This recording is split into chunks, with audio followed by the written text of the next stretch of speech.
La verdad es que la Hoya de Huesca es un territorio amplio, tiene 2.500 kilómetros cuadrados de superficie, pero sobre todo es diverso.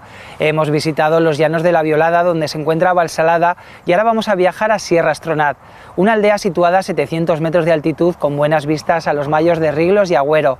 Allí una familia de origen holandés ha apostado por la ganadería regenerativa. Es un buen ejemplo de lo que la Hoya Verde quiere promocionar. Ninguna señal en la carretera marca cómo llegar a Sierra Estronat. Es un olivo el que nos indica el camino.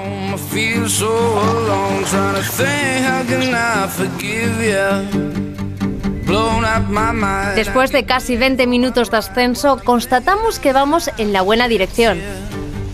Por encima de las copas de los pinos aparecen los tejados de este pueblo que quedó abandonado a principios de los años 60. Sin embargo, hoy es la casa de Jacobo, un ganadero de 41 años que apuesta por un manejo alternativo de los animales.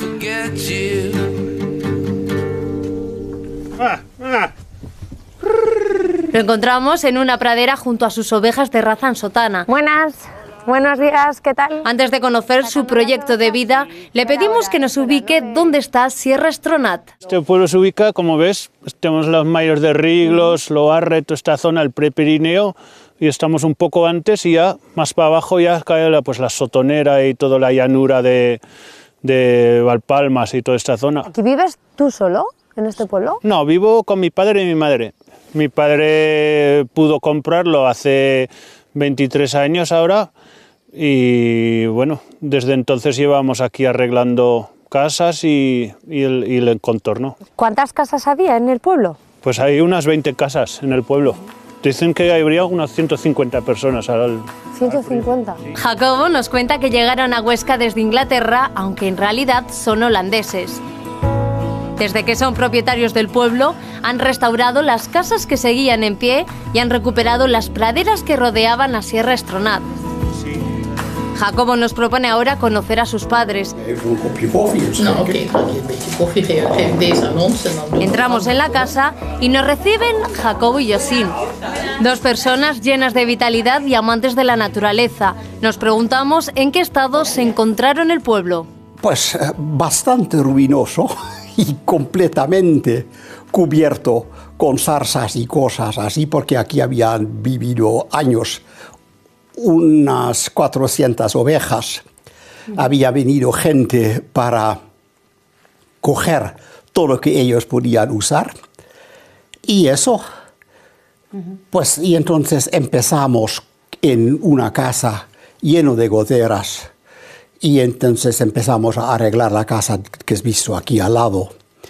Y poco a poco, y está donde estamos ahora, era un pajar sin tejado. Hemos subido 1 metro y puesto un tejado. Y todo el material vino de Ribos, de Huesca.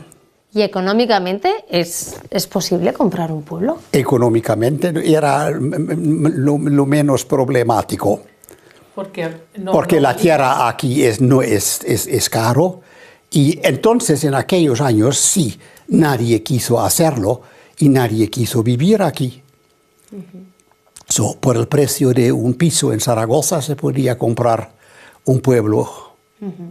Pero ahora ha cambiado mucho por todos los extranjeros que han entrado en el mercado. Lo curioso es que lo que han hecho los extranjeros es dar valor a las cosas que los aragoneses mismos no dieron. Y eso ha sido lo bueno, porque entonces de esta manera el patrimonio se ha valorado más y se está valorando más. ¿Cuál es el proyecto de vida que os une a Sierra Estronat? Aquí es otro plan que la de la primera casa, pero aquí ahora pues él se trataba sobre todo de los planes de Jacobo, de paisaje, de plantar árboles, de mejorar el suelo, de mejorar. Y después vino Jacobín con sus planes de cómo hacerlo. Yo siempre digo, alguien tiene que hablar por la tierra, porque la tierra no puede hablar y la tierra está mal usada en la mayoría de los casos. También es una corriente que en Europa está... Pues lo vemos ahora, pero últimamente. Antes, cuando primero empezamos aquí, la gente pensaba que estábamos bastante locos. Y ahora quizás que se empieza a apreciar la manera en que se está notando la diferencia ahora en mentalidad, pero bueno, en toda Europa está cambiando, pero aún cuesta. Y los jóvenes creo que son mucho más conscientes de que, bueno, ahora también con el cambio climático, que la gente se están haciendo más conscientes, ¿no?, de que algo tiene que cambiar en el sistema que tenemos, que no se puede seguir así. ¿Creéis que esos valores de respeto con el medio ambiente que vosotros pues teníais, habéis conseguido transmitírselos a Jacobo? Que, bueno, pues eso, que él se ha quedado aquí apostando por la ganadería. Era tan normal y natural que no era como algo que teníamos que transmitir conscientemente, porque así éramos nosotros siempre también, y creo que los 3 hijos, aunque los otros viven en la ciudad, tienen los mismos valores y principios. Unos valores medioambientales que llevaron a Jacobo a formarse en Holanda sobre agricultura biodinámica. Ponemos rumbo al campo para conocer su explotación ganadera. Nos cuenta que hoy trabaja con 17 vacas que se alimentan solo de pastos naturales, una peculiaridad nueva en Aragón y que hoy se promociona a través del proyecto La Olla Verde. Aposté hace 3 años más o menos que empecé, y ya compramos los 2 serranas estos de Teruel, que bueno, es una vaca que está en peligro de extinción. Quedan muy poquitas, unos 150 o algo así, en cedrillas, y ya pues empecé a comprar también más pirinaicas. ¿Siempre has querido trabajar con razas autóctonas? Sí, porque yo creo que son unos animales que mejor se adaptan a este tipo de territorio donde estamos. Esta explotación ganadera que tú tienes se llama ganadería regenerativa. ¿Exactamente en qué consiste esto de ganadería regenerativa? Consiste un poco en de que mediante el manejo y los animales, pues regeneras la tierra, los pastos y también la biodiversidad que lo rodea. Lo hago moviendo los animales, pues según el pasto que hay, según cómo está el animal, pues a veces una vez al día o 2, pero también depende del trabajo que yo tenga en ese día, si les doy más o menos. Dejamos trabajar a Jacobo. Es media mañana y el rebaño espera ya el cambio de pradera.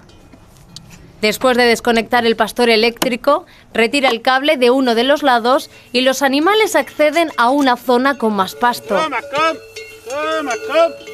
Esta es la base de la ganadería regenerativa, no abusar de los campos para conservar una hierba rica en nutrientes. Por ello, el movimiento periódico del rebaño es importante. Pues el motivo es de que la hierba, cuanto mejor se regenere, es cuanto más dejes abajo. Entonces, si ellos solo se comen la punta desde donde está la energía, pues, y los vuelves a mover, esa hierba enseguida puede, con 4 gotas que caen, enseguida se vuelve a poner bueno y pueden volver aquí a comer dentro de 1 mes o 2 meses o lo que sea. Porque si tú, por ejemplo, estos animales los dejases en esta pradera un tiempo indefinido, esa hierba, ese pasto no se regeneraría, no saldría. No, y lo que llegaría a pasar que se haría todo arbustivo o matar de pinchos que no los comen. Porque cada vez que se asome la cabeza la hierba que más les guste a ellos, lo volverían a comer y llegaría un momento en morirse. Estos pastos, esta recuperación de los pastos, ¿esto en qué se traduce para los animales? ¿Qué beneficio tiene para los animales? Hombre, beneficio tienen muchas, porque sobre todo de que cada vez se les está mejorando el dieta que están comiendo y que luego también se les repercute en la carne, que cada vez están pues más gordos o más. Y hay que añadir menos cosas como heno o piensos o otras cosas. Eres uno de los productores que está dentro de La Olla Verde. ¿Es una buena plataforma para darte a conocer? Sí, yo creo que sí. Es una plataforma bastante práctico, con el mapa donde puedes ver los distintos sitios y donde se ubica cada uno. Luego también estamos abiertos a visitas durante todo el año, que todo el mundo puede venir a ver tu explotación o la mía y ver cómo muevo las vacas, cómo los doy de comer, que no hay trampas ni cosas escondidas. Sí, lo veo muy positivo. En el mes de julio, Jacobo sacará al mercado su carne bajo la marca Vida Serrana. Un proyecto con el que busca conseguir un alimento sano y natural, pero sobre todo respetuoso con el medio ambiente. Una filosofía de vida que le inculcaron sus padres y que hoy compagina con la recuperación de Sierra Estronat, un pueblo que conserva la esencia de la olla de Huesca.